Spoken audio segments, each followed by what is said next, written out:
নমস্কার বন্ধুরা, মমতাজ কিচেনে সবাইকে স্বাগত জানিয়ে চলে এলাম নতুন একটা পর্বের সাথে। আজকের পর্বে আপনাদের বানিয়ে দেখাচ্ছি খুবই লোভনীয় এবং দারুণ সুস্বাদু পুঁই শাকের চচ্চড়ি। তো বন্ধুরা, যারা শাক খেতে পছন্দ করেন তাদের জন্য একটা জনপ্রিয় রেসিপি। এর স্বাদ অসম্ভব সুন্দর হয়। আপনারা আমার মতো করে বাড়িতে বানিয়ে দেখতে পারেন। বাড়ির সকল সদস্যরা আঙুল চেটে পুটে খাবে।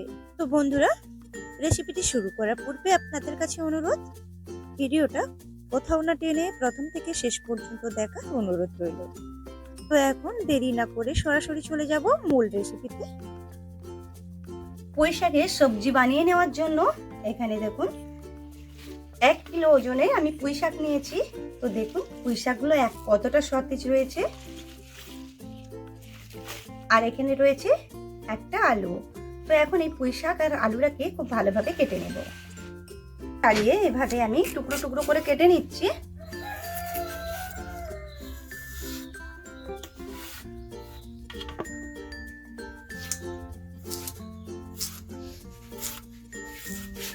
তো দেখুন এইভাবে আমি টুকরো করে নেব। সবটুকু আলু এভাবে টুকরো করে নিচ্ছি। আর শাকটাকে কাটার আগে আমি একটু বেছে নেব, যদি শাকের মধ্যে কোনো পোকামাকড় থেকে থাকে। যেহেতু শাক তার মধ্যে বাজার থেকে কিনে আনা হয়েছে, তার জন্য পোকামাকড় থাকতেই পারে। সেই জন্য খুব ভালোভাবে শাকটাকে বেছে নিতে হবে। তো দেখুন আলুর টুকরোগুলো করে নিয়েছি। তো দেখুন শাক কাটার আগে এইভাবে একটু বেছে নেব, দেখে নেব। তো দেখুন এই যে শাকের মধ্যে এই যে একটু দাগ মতো রয়েছে এবং পোকা হিসাবে মনে করছি, এটাকে আমি নেব না, এটা ফেলে দিচ্ছি। আর ঠিক এভাবে আমি সব শাকগুলো দেখে নেব। তো দেখুন শাকগুলো বেছে নেওয়ার পর আমি কেটে নিচ্ছি। আর এই যে ডাঁটিগুলোকেও ছোট ছোট করে কেটে নেব। সবগুলো পুঁই শাক এভাবে আমি কেটে নিয়েছি। এখন এই পুঁই শাকগুলোকে খুব ভালোভাবে ধুয়ে নেব। আলু এবং পুঁই শাকটাকে ধুয়ে নিয়ে ফিরে আসছি। তো দেখুন শাকগুলো ধুয়ে পরিষ্কার করে রেখে দিয়েছি। আর এখানে দেখুন দুটো পেঁয়াজ নিয়েছি মিডিয়াম সাইজের, এটাকে আমি সরু সরু করে কেটে নেব। আর এখানে রয়েছে 1 চামচ সাদা কালো সর্ষে মেশানো রয়েছে, 5টি কাঁচা লঙ্কা, এখানে রয়েছে 1.5 চামচ পোস্ত। এগুলোকে আমি শিলপাটাতে বেটে নিচ্ছি আর পেঁয়াজটাকে ঝিরিঝিরি করে কেটে নিচ্ছি। তো দেখুন কাঁচা লঙ্কা সর্ষে একসঙ্গে বেটে নিয়েছি আর পোস্তটাকে আলাদা বেটে নিয়েছি। এখন সরাসরি চলে যাব মূল রেসিপিতে। গ্যাসটা জ্বালিয়ে একটা কড়া গ্যাসের উনুনে বসিয়ে দিয়েছি। এখন কড়াতে দিয়ে দিচ্ছি বেশ কিছুটা পরিমাণ সরষের তেল।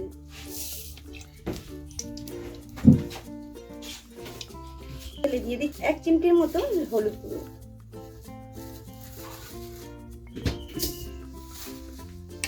এখন দিয়ে দেবো আগে থেকে টুকরো করে রাখা আলুগুলোকে।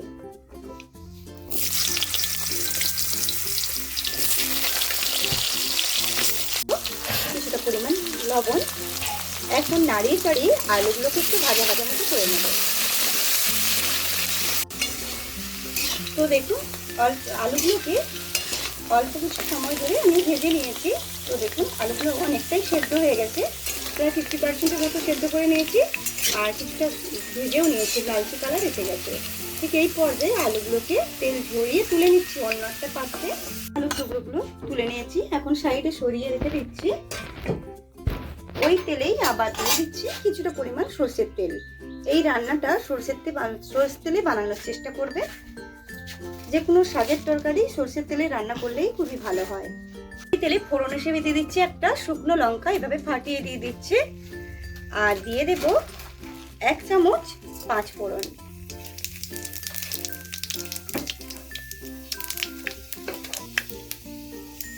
ফোড়নটা থেকে একটু ভালো গন্ধ ছাড়লে ঠিক এই পর্যায়ে দিয়ে দেবো আগে থেকে কেটে রাখা পেঁয়াজগুলোকে।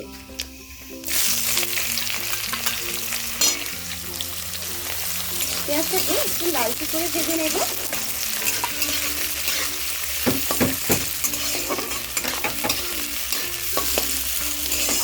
তাতে পেঁয়াজটা তাড়াতাড়ির মধ্যে নরম হয়ে যায়, তার জন্য দিয়ে দিচ্ছি কিছুটা পরিমাণ লবণ।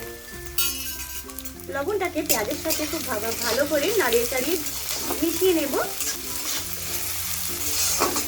তো দেখুন পেঁয়াজটা অনেকটাই নরম হয়ে গেছে আর কালারও অনেকটাই চেঞ্জ হয়ে গেছে। পেঁয়াজটাকে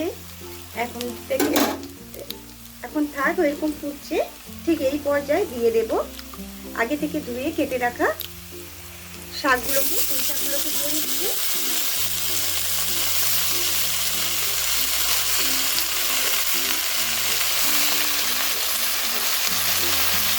স্বাদ অনুযায়ী লবণ, যেহেতু পেঁয়াজ ভাজার সময় লবণ দিয়েছিলাম তার জন্য লবণটা দিলাম। এবার একটু নাড়িয়ে চাড়িয়ে মিশিয়ে নেব। তো দেখুন পুঁই শাকটাকে নাড়িয়ে চাড়িয়ে কিছু সময় ধরে নাড়িয়ে চাড়িয়ে মিশিয়ে নেওয়ার পর তো দেখুন শাক থেকে কতটা পরিমাণ জল বেরিয়েছে। ঠিক এই পর্যায়ে আরও একবার নাড়িয়ে চাড়িয়ে দিচ্ছি। এখন দিয়ে দেব আগে থেকে ভেজে রাখা আলুর টুকরোগুলো। দিয়ে দেব ছোট চামচের হাফ চামচ হলুদ গুঁড়ো। হলুদ গুঁড়ো দেওয়ার পর খুব ভালোভাবে নাড়িয়ে চাড়িয়ে মিশিয়ে নেব। এভাবে 1 মিনিটের মতো নাড়িয়ে চাড়িয়ে মিশিয়ে নিচ্ছে।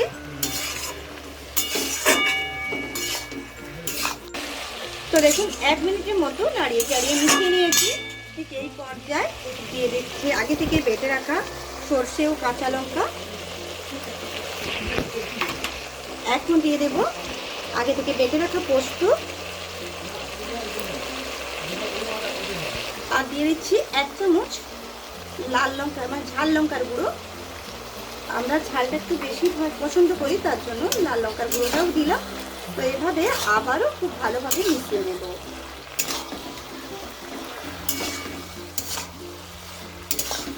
মতো নাড়িয়ে চাড়িয়ে খুব ভালোভাবে মশলাগুলোকে মিশিয়ে নিয়েছি। আর এখন দিয়ে দেবো এই দেখুন মশলা ধুয়ে রাখা জলটা আমি এখন দিয়ে দিচ্ছি। এরপরে মিশিয়ে নিচ্ছি। আর ওপর দিয়ে মিশিয়ে নেওয়ার পর উপর দিয়ে ঢাকনা দিয়ে অল্প আঁচে রান্না করে নেব প্রায় 5 মিনিটের মতো। 5 মিনিট অপেক্ষা করব। 5 মিনিট পরে আপনাদের খুলে দেখাবো। আমি কড়া থেকে ঢাকনাটা সরিয়ে নিচ্ছি। তো দেখুন যে পরিমাণ জল দিয়েছিলাম অনেকটাই কিন্তু শুকিয়ে গেছে। ঠিক এই পর্যায়ে দিয়ে দিচ্ছি 3টি চেরা কাঁচা লঙ্কা। আর সবশেষে রান্নাটা শেষ করব সরষের তেল কিছুটা দিয়ে। ওই ধরুন 1 চামচের মতো সরষের তেল দিলাম। এগুলো দেওয়ার পর খুব ভালোভাবে মিশিয়ে নেব।